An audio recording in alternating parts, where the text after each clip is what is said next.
ആദ്യം ഓംപ്ലേറ്റ് അടിക്കാൻ കേട്ടോ. അത് നമ്മളിത് സവാള ഇടണം. സവാളയും പച്ചമുളകും, എന്നിട്ട് ആവശ്യത്തിന് ഉപ്പ്. ഈ ഉപ്പ് ഇടുന്നത് ഈ ഓംപ്ലേറ്റ് അടിക്കുമ്പോഴേ ആദ്യം മുട്ട പൊട്ടിച്ചിട്ട് ഉപ്പിടരുത്. എന്നുവെച്ചാൽ മുട്ട പൊട്ടിച്ചിട്ട് ഉപ്പിടാൻ നേരത്ത് ഉപ്പ് അലിയത്തില്ല. സവാളക്കകത്ത് വേണം ഉപ്പിട്ടിട്ട് നല്ല ഇങ്ങനെ ഇത് എടുക്കണം, റെഡിയാക്കി സെറ്റാക്കി വെക്കണം. അപ്പോഴേ ഈ സവാളക്കകത്ത് ഉപ്പ് പിടിക്കത്തുള്ളൂ. അതിന് ശേഷമേ മുട്ട പൊട്ടിക്കാവൂ. 3 മുട്ട.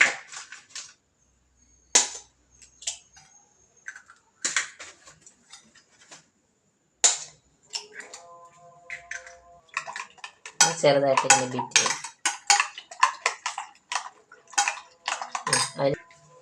അതെ, തേങ്ങ ശകലം ഇടാം, ഒരുപാടൊന്നും ഇടരുത്.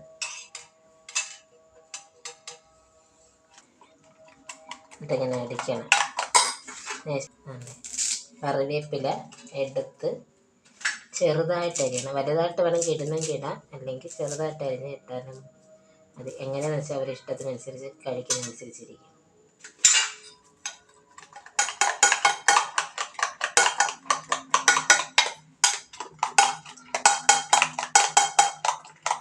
എല്ലാം അടിച്ച് പതപ്പിക്കണം.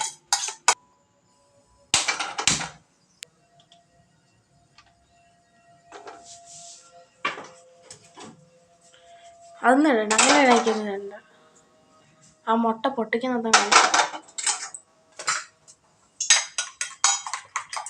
പറയണല്ല. ചൂടായതിനു ശേഷം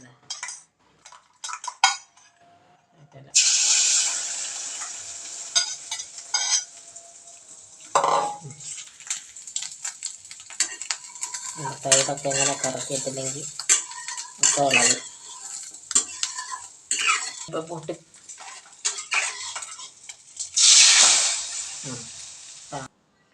ഇത് തേങ്ങ ഓംപ്ലേറ്റ്. പണ്ടൊക്കെ തേങ്ങ ഇട്ടാണ് ചെയ്യുന്നത്. മുട്ടയൊന്നും തികയാത്തപ്പോൾ തേങ്ങ ഇട്ടെങ്കിൽ ചെയ്ത് എല്ലാവർക്കും വിളമ്പി കൊടുക്കും.